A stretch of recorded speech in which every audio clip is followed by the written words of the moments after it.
2025 সাল থেকে আবারও শুরু হলো ছেলেমেয়েদের পথ চলা শুরু। হ্যালো এভরিওয়ান, আসসালামু আলাইকুম। কোহিনুর ব্লগ অ্যান্ড কুক চ্যানেলের পক্ষ থেকে আপনাদেরকে জানাই স্বাগতম। দেশ ও দেশের বাইরে যে যেখান থেকে আমার ভিডিওটি দেখছেন, আশা করি আল্লাহর রহমতে সবাই ভালো আছেন। আলহামদুলিল্লাহ, আপনাদের দোয়ায় আমিও আগের থেকে একটু ভালো আছি। স্কিপ না করে পুরো ভিডিওটি দেখবেন, আশা করি আমার আপু ও মামুনিদের ভালো লাগবে। আজকে আরেকটি নতুন ব্লগ ভিডিও নিয়ে আসলাম। কে কোন ধরনের ভিডিও দেখতে চান অবশ্যই আমাকে কমেন্ট করে জানিয়ে যাবেন। সকালে কিছু হালকা নাস্তা খেয়ে মিমিমার স্কুলে যাব, নজরুল মেমোরিয়াল একাডেমি স্কুলে। তাই ভাবলাম কিছু ভিডিও আপনাদের সাথে শেয়ার করি, হয়তো আপনাদের ভালো লাগতে পারে। বছরের শুরুতে সকল মা বাবার একটা দায়িত্ব থাকে তার ছেলে মেয়েকে নতুন বই হাতে তুলে দেওয়ার। শিক্ষক শিক্ষিকার যেমন দায়িত্ব থাকে সন্তান বা ছাত্রছাত্রীদেরকে বই হাতে তুলে দেওয়ার জন্য, তেমনও মা বাবার একটা দায়িত্ব থাকে তাদের ছেলে মেয়ের কাছে বইটা পৌঁছে দেওয়ার জন্য।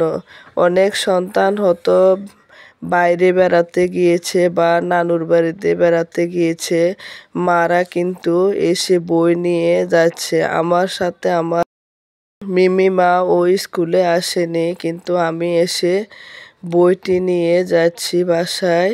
ঠান্ডা লেগেছে, কিছু করার নাই, ভিডিওতে ভয়েস দিতে হবে। আমার কথায় কোনো ভুল ত্রুটি থাকলে অবশ্যই সবাই ক্ষমা সুন্দর দৃষ্টি দেখবেন আমার আপুরে। আর আমার ঠান্ডা লেগেছে, শরীরটা অনেক খারাপ, সবাই আমার জন্য দোয়া করবেন আমি যাতে সুস্থ হয়ে সুন্দর সুন্দর ভিডিও নিয়ে আপনাদের মাঝে আসতে পারি। কে কোন ধরনের ভিডিও দেখতে চান অবশ্যই আমাকে কমেন্ট করে জানিয়ে যাবেন। স্কুলে এখন অনেক ভিড়, আমি একটু লেট করে এসেছি।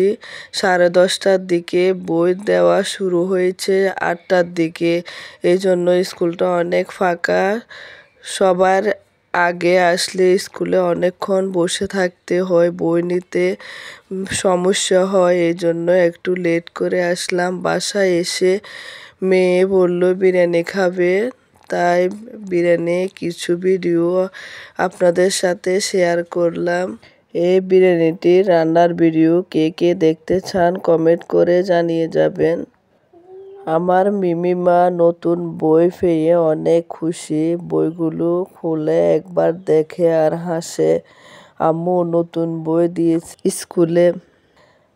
এক সময় আমরা এরকম করতাম, নতুন বই পাইলে পড়তে বসতাম, বারবার দেখতাম।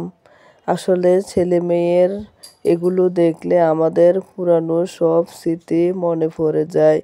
মনে হয় আবার যেন ওই স্মৃতিগুলো নিয়ে বসবাস করি। আসলে কিছু করার নেই, পরিস্থিতির শিকারে সব কিছু এভাবে একে একে দাফে দাফে এগিয়ে যাবে। অনেক কথা বলে ফেললাম ভিডিওতে, ভয়েসের কোনো ভুল থাকলে কমেন্ট বক্সে জানিয়ে যাবেন। আল্লাহ যেন আমাদের সকলের সন্তানকে যেন নেক হায়াত বাড়িয়ে দেয়, সুস্থ থাকে, ভালো থাকে, আল্লাহ যেন নিরাপদ রাখে। আল্লাহর কাছে এটাই চাওয়া। সবাই ভালো থাকবেন, সুস্থ থাকবেন। আল্লাহ হাফেজ, আসসালামু আলাইকুম।